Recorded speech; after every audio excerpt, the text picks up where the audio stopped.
in their pocket and everything. And I understand if that ain't where you are, then that's fine. But I'm saying we'll never be able to overcome if we're ashamed of the Lord, if we're doing things that we have no business.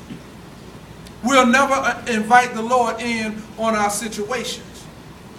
I was just thinking about this. Maybe we ought to do assigned seating. Maybe you being by your friend make you give a punctified praise. That's something you got to think about. When we here, we got to go all out. We don't know what we're facing. This is not time to sit down on your laurels and watch everybody. But this is the time. We did about from October 29th all the way up to last week when I started the Name of Jesus. We've been doing praise and worship, and I don't see any of it demonstrated. Now that's between you and God. But the sad thing about that is when you hear a message about praise and worship and you fail to do it, you still become accountable for it. So I don't know, maybe in your household, I don't know if your parents do praise and worship with you in the household or whatever, but you know, quiet praise and worship, it's not what the Lord delights in. He delights, He inhabits the praises of His people. And I want to encourage you guys, while we seek things that aren't connected to God, that we be careful about how we do that. Because everybody is chasing something, but God has no connection to what we chase. And I want us to really focus in on including God in what we are pursuing. Because some of you all are seniors, you're getting ready to go to colleges, you know, but the devil there, he's waiting on you as you go there. And as as Jehovah Nissi, his banner is not set up in your heart, he's there to take you down. Don't get it twisted. The devil don't love you. He ain't there to be, you know, a lot of us like to play tennis with the devil. You know what I'm saying? 106 in Park all day. But we saved now. We got Lil Wayne and we got Drake up in our favorites. And those people don't talk about the Lord like we do in an environment like this. We need to be careful about what's in our heart. I think that's Matthew 5 and 6 or 5 and 9. He said, blessed are the pure in heart, for they shall see God. That word see in one translation means understand.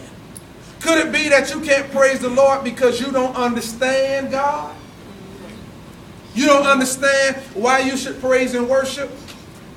Why you should be thankful? Give thanks with a grateful heart. We need to have an understanding about why we praise the Lord. It's to your benefit that you praise the Lord.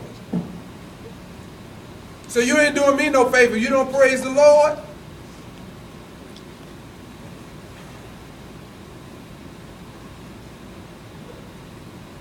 I'm just wondering if a lot of us was faced with death. How many of you are, by show of hands, before we got a special guest speaker tonight, so how many of you are, by show of hands, you are sure that if you died today that you would be going to heaven? By a show of hands.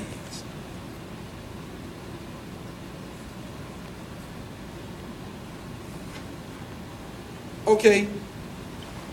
So if, a question for you, and let's just throw it around a little bit. Those of you that are sure, what makes you sure? What makes you sure that you're going with the Lord? I don't think you're sure, homeboy. What makes you sure? I pray every day. You do what? I pray every day. And that qualifies you? And I try to be. I'm going to have to hit you with the EMP on that, homeboy. I almost said it. That ain't going to work, homeboy. That ain't going to work. That's not good. What makes you sure? Just my devotion to God and how I know that no matter where I go and It's who I am. He's always going to be part of me. Okay. Praise is what you do. What makes you sure? I dedicated my life to God, and I gave everything. Okay, good. Good. You got to know that you know that you know that you in good with God. Those of you that wasn't able to raise your hand, I probably need to apologize to you for how the church has been portrayed. Because maybe it's nothing about the church that you like. Maybe church is so boring and so mundane, and the way that grown-ups have portrayed the church is just so boring. And I probably need to apologize to you about that. Maybe the praise and worship that you saw today is boring to you, and you would rather be in a club environment. Maybe you would rather listen to something that had no eternal value than to listen to something that pertained to the Lord. This kind of stuff is boring. It's boring till you need it.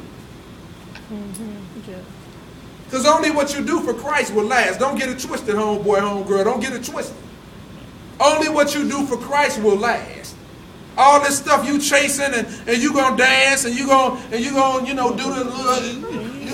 whatever that is you do. I don't know what you do. You know what I'm saying? I don't know what you do. If you like to grind the front panel, whatever you like to do, or you know what I'm saying, you know how to do. Y'all know what I'm talking about. Don't make me now. Don't make me. But some of y'all, you missing it. You kind of missing where the Lord is going with this, with you, where He's trying to protect you. Because inside of the praise and worship, there's protection. He said the name of the Lord is a what? A strong tower. The righteous runneth into it and they're what? And they're safe. The name of the Lord is a strong tower. Now the devil never offers you that. But yet and still we have a certain affinity towards the devil. We want to do everything that's not right. Why? What's in us that causes us to not want to seek the Lord on a higher level? Yeah, maybe the church is when you in church and you see people falling over the chairs, or you see somebody that getting bucked, they getting bucked or something like that. Say, no, I don't want to do that.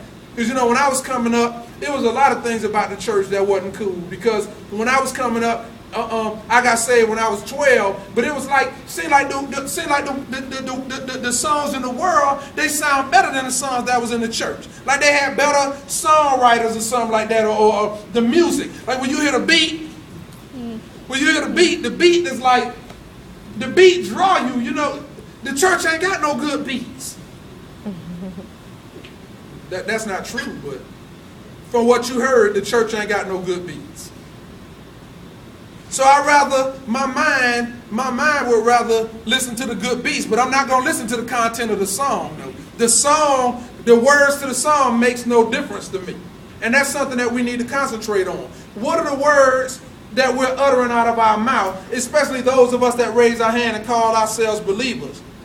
You might listen to the song, yeah, and I want to hold you, and I want to take my hand and slide it down your back all the way to your... I want to touch your beautiful front panel and work my way up to the cantaloupes. We got to be careful. And when I get you in the bed and all this kind of stuff, we believers and we ain't married. When I get you in the bed,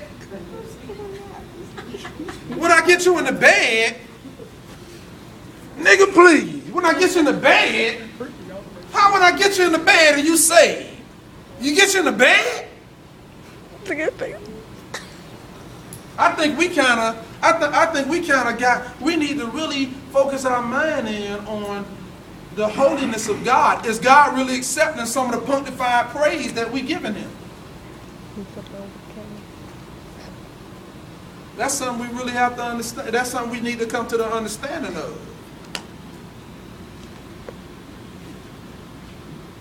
Okay. I feel like going on with it. Yeah, please go on. I'm touched. I feel it.